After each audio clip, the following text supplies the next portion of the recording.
खुलुमबाय आं मनेन्द्र महिलारी नोंथांमोनखौ महिलारी wide angle चेनेलाव बरायबाय। दिनैनि बे भिडिअनि गेजेरजों आं गांसे ईबुकखौ बेखेवनो लादों। बे ईबुकनि मुङानो जाहैबाय मेक मानी अनलाइन विथ ब्लगिं आरो बे ईबुकखौ लिरदों बाक्सा जिल्लानि रुपहि हालामनि बिथां बिपुल स्वर्गियारिया। स' गिबियावनो बिपुल स्वर्गियारि बिथांनिसिम महिलारी वाइड एंगल चेनेलनि जानानै आं रोजा रोजा साबायखर बावहरो। नोंथाङा नोंथांनि लिरनाय बे ईबुकखौ आंखौ बेखेवनायनि बिबानाव होनायनि थाखाय। स' बे ईबुकखौ दिनैनिफ्राय बिथांनि पार्सनेल वेबसाइट www.mrbipuls.com बेवहाय नोंथांमोना फरायनो हासिगोन। लोगोसे बेवहाय गासै 43 आयदानि सायाव बिथाङा बे ईबुकखौ बेखेवनाय जादों। लोगोसे बेवहाय इयुनाव माखासे आयदाखौ लानानै बिथाङा आरोबाव बेखौ दाफामनाय जागोन, लिरफामनाय जागोन। स' बिथांनि जा टाइटेल बिजाबनि मेक मानी अनलाइन विथ ब्लगिं बेनि सायाव जों गिबियावनो सावरायग्रोनि। स' ब्लगिंआ मा? ब्लगिंआ जाहैबाय जा बिथांमोना गावनि सोरजिथाय गावनि लिरबिदांफोरखौ थ्र' मोनसे वेबसाइटनि गेजेरजों लिरनानै पाब्लिश खालामो बेखौ जोङो ब्लगिं होनो। स' बर' रावाव दिनै बेबायदि अनलाइनाव फरायनो हानाय ब्लगिं साइट जोबोर खमानो दङ आरो जाखिनि दङ बेफोरखौ जों गोबाङानो सापर्ट खालामाखै। स' नोंथाङा जुदि सासे राइटारब्ला, नोंथाङा जुदि सासे लिरगिरिब्ला बा नोंथाङा जुदि माबा मोनसे आइडियानि सायाव माबा मोनसे सोर्स बिजनेस अफ सोर्सनि सायाव गोबां नलेज दङब्ला बेफोरखौ नोंथाङा मोनसे वेबसाइटनि थ्रुयै नोंथांनि रोंगौथिखौ लिरना पाब्लिश खालामनानै गोबांखौनो नोंथाङा थुलुंगाखां होनायजों लोगोसे नोंथाङा गोबां रां खामायनो हासै। स' नोंथांमोना नुनो मोनो दिनै गोबां एसमिस निउस पेपारफ्रा दिनै डिजिटेल जाजोब्बाय। स' जोङो फिजिकेल निउस पेपारखौ फुङाव मोनफैनायनि सिगाङावनो जेला जोङो वेबसाइटनि थ्रुयै बे निउस पेपारखौ बिथांनि वेबसाइटआव थांनानै फरायनो हायो बेखौनो जोङो मोनसे ब्लग बुंजायो। स' बेवहाय नोंथांमोना नुनो मोनो बे निउस पेपारखौ फरायोब्ला साइडजों माखासे एड होयो। बैफोर एडनि गेजेरजोंनो बिथांमोना रां खामायो। स' जोंबो बेबायदि वेबसाइट क्रिएट खालामनानै नोंथांनि रोंगौथिखौ लानानै जुदि नोंथाङा माखासे कन्टेन्टखौ लिरनानै वेबसाइटआव पाब्लिश खालामो अब्लाना जोंनि बर' हारिनि गेजेरावबो गावनि बिमानि रावजों बे नोंथांनि रोंगौथिखौ ब्लग हिसाबै फरायनानै जों गियान सोरजिनायजों लोगोसे नोंथाङाबो माखासे रां खामायनो हागोन। स' बिपुल स्वर्गियारि बिथाङा सेम बेखौनो नाजादों।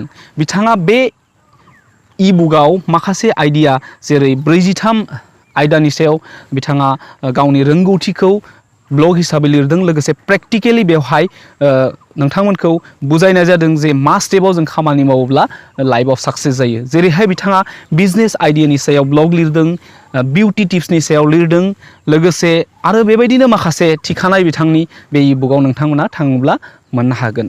स' नोंथांमोनखौ महिलारी वाइड एंगल चेनेलनि गेजेरजों आं खावलायनो लुबैयो जाहाथे नोंथांमोना बिथांनि पार्सनेल वेबसाइट www.mrbipuls.com बे वेबसाइटआव थांनानै बिथांनि ईबुकनि गासै कन्टेन्ट्सफोरखौ नायनानै फरायनो हागोन। लोगोसे बेखौ फरायनानै प्रेक्टिकेलि जुदि नोंथांमोना ब्लग लिरनाय बा माखासे आइडियानि सायाव आरोबाव माबाफोर कनफ्यूज थालांदोंब्ला नोंथांमोना बिथांनि ईबुकखौ अनलाइन पारचेस खालामनानै बिथांनि फेसबुकनि जा पेज mrbipuls.com नङाब्ला बिथांनि आरोबाव फेसबुकनिनो ग्रुप mrbipuls.com बेवहाय थांनानै बिथाङा गासै मेम्बार्सफोरखौ टेक सापर्ट होगोन।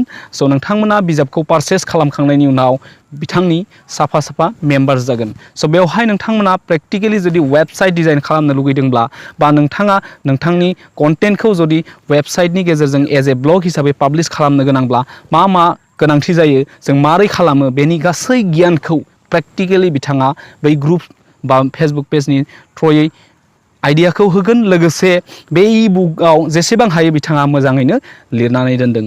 स' बिथांनि बे नाजानाया थारैनो बर' हारिनि थाखाय मोनसे गोग्गाथावना।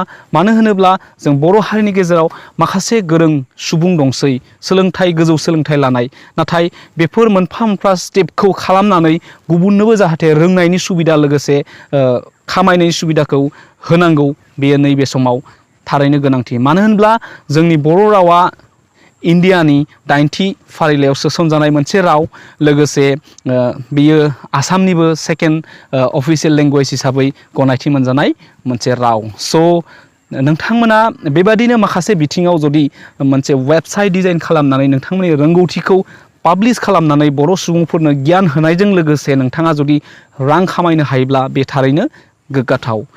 दिनै जोङो अनलाइननि थ्रुयै गोबां रां खामायनो हानायनि सुबिदाया फैबाय। दिनै इउटुब चेनेलानो जा, फेसबुक पेजआनो जा, बा नोंथाङा मोनसे वेबसाइट डिजाइन खालामनानै ब्लग लिरनायानो जा, बेफोर थारैनो मोनफा मोनफा रां खामायनो हानायनि सर्स जानानै फैबाय थ्रु इन्टारनेट। स' नैबे 21st सेन्चुरिनि जों बे जुगाव थानानै गावखौनो मेनुवेल सिस्टेमनिफ्राय ट्रान्सफार खालामनानै जोङो डिजिटेल खालामनानै लानांसिगोन। दिनै थ्रु इन्टारनेटनि जोहै गासैबो पसिबल जानानै फैबाय।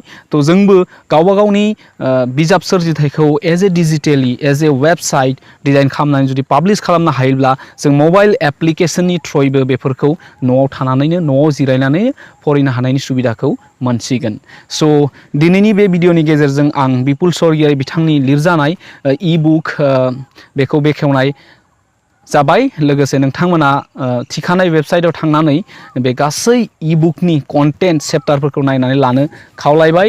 लोगोसे नोंथांमोना बिथांनि सोरजिनाय जा इ-बुकखौ अनलाइन पारचेस खालामनो हागोन through Bhim app, through net banking, through debit card, through credit card. नोंथांनि जा सुबिदा बेबायदि बायनानै नोंथाङा सासे बिथांनि मेम्बार जानो हायो। दिनैनि बे इ-बुक बेखेवनाय भिडिअआ बेखिनियानोसै। गोजोन्थों।